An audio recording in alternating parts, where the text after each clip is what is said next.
Bienvenue sur Daily Movies, je suis Lucie Borletot, je suis réalisatrice, je suis française et je viens présenter mon deuxième long métrage qui s'appelle Chanson douce, adapté du livre du même titre de Leïla Slimani.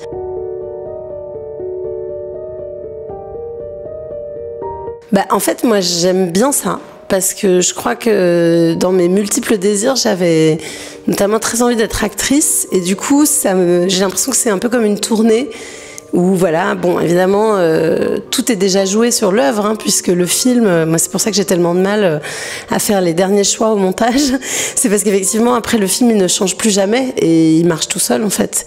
Mais je trouve ça assez chouette de venir présenter le film et surtout de débattre avec le public à l'issue des projections. Je trouve ça hyper fort, en fait. Moi, je suis avant tout une spectatrice, donc j'adore cette rencontre avec les spectateurs. Avec 2 enfants, tout est devenu plus compliqué. J'étouffe. Je cherche une nounou. Alors moi, je m'appelle Louise.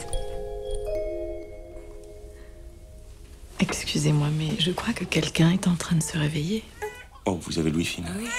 Ouais, j'y vais.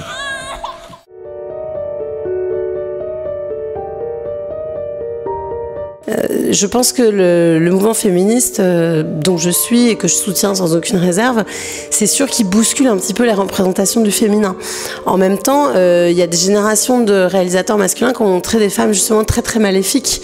Et moi, ce que j'aime beaucoup avec le personnage de Louise, c'est qu'on pourrait se dire que c'est un monstre, mais en fait, elle n'est pas un monstre. Moi, je l'aime. Enfin, je veux dire, je trouve qu'on peut avoir beaucoup d'empathie pour elle, même si son geste est inexcusable. Et du coup, je trouve qu'aussi de l'incarner par une actrice comme Karine Viard, qui inspire énormément de sympathie, c'est ça qui rendait le projet vraiment excitant, quoi. Encore plus, quoi. C'est un tour d'écrou par rapport au livre qui est déjà bien formidable.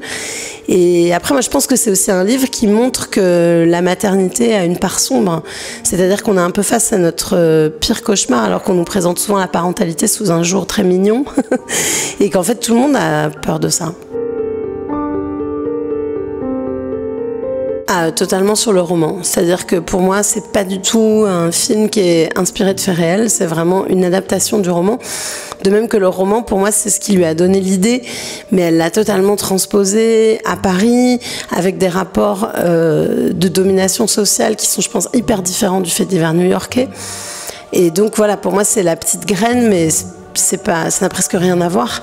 Et encore une fois, pour moi, le film n'est pas du tout une chronique d'un fait divers, pas du tout.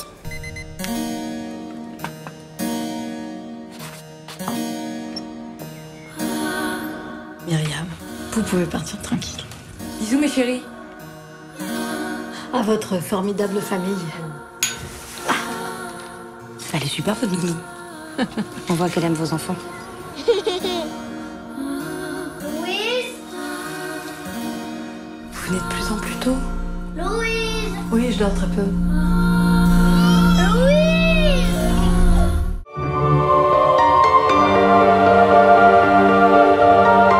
C'est très juste. C'est vrai que c'est quelque chose qu'on avait vraiment décidé en amont avec le chef opérateur Alexis Kavirchine. C'est-à-dire qu'on se disait que là, on fait un film qui fait peur, mais on n'est pas du tout dans les codes du thriller, dans des lumières sombres, aussi parce que c'est un drame qui se passe de jour. Parce que ça se passe au cœur de ce qu'il y a de plus familier, c'est-à-dire la famille, le foyer, ça va se dérégler petit à petit. Et que finalement, effectivement, les scènes les plus terrifiantes, qui sont d'ailleurs peut-être pas la scène ultime, mais qui sont aussi comment elle a une emprise sur les enfants, c'est des scènes qui se passent à l'heure du goûter, en fait. Et dans un appartement de gens qui sont pas des grands bourgeois sérieux, qui voulaient prendre une domestique. Et voilà, on n'est pas complètement dans un film de Chabrol, même si j'y ai beaucoup pensé, puisque c'est plutôt des bourgeois sympas, plutôt de gauche, qui se veulent justement pas des bourgeois et qui sont assez mal à l'aise dans ce rôle de patron et du coup, qui ont une déco un peu comme chez moi, avec plein de couleurs. et puis les enfants, dès qu'on a des enfants, on a une explosion de couleurs avec les jouets déjà, donc voilà. Et même par rapport au costume de Karine Viard, voilà, c'est pas du tout quelqu'un qu'on a cherché à rendre sombre d'office. En fait, c'est à l'intérieur d'elle-même que ça déconne. Lila, Oh, ma petite. Tu ne t'éloignes plus jamais comme ça, c'est compris? Tu veux que quelqu'un te vole? Tu sais ce qu'un homme pourrait te faire? Eh ben, il t'emmènera. Il perdra profit tout seul. Et tu auras beau crier et pleurer, personne ne viendra te chercher. Je m'inquiète pour Mila. Je passe plus de temps avec elle qu'avec nous. Je pense qu'il est temps qu'on s'en sépare. Elle est très éclectique, c'est un mélange de synchro, enfin de musique qui existe vraiment comme ce que j'avais fait moi dans mes précédents films. Et pour la première fois, j'ai travaillé avec un compositeur qui s'appelle Pierre Desprates, avec qui ça s'est mais vraiment royalement bien passé. Moi, il faut savoir que j'avais très peur en fait de travailler avec un compositeur parce que je n'ai pas fait de musique, donc j'avais l'impression de ne pas être légitime et de ne pas être forte pour pouvoir dire exactement ce que je voulais. D'autant que souvent je trouve que la musique dans les films me dérange en fait, je la trouve trop conventionnelle, elle vient plaquer un petit peu des sentiments. Là c'est vraiment, je trouve qu'il a réussi à faire quelque chose qui n'appartient qu'au film. Nous on s'est vraiment basé sur des choses très primitives, des comptines, des instruments très nus et en même temps on a beaucoup écouté aussi de bandes-son de films d'horreur très classiques, enfin Carpenter, etc. Et donc il y a aussi une certaine distorsion qui vient avec un travail de musique électronique à partir de guitare nue, de tambour, de vielle à roue, enfin de choses, des instruments de sorcière. Je lui avais dit, trouve-moi des instruments de sorcière. Eh bien, tout simplement avec des poulpes. C'est-à-dire qu'on a beaucoup fait de réunions avec la production sur des éventualités d'effets spéciaux, etc. Et en fait, moi, j'avais dit dès le départ, si c'est des effets spéciaux, ça ne m'intéresse pas. Je ne veux même pas tourner la scène.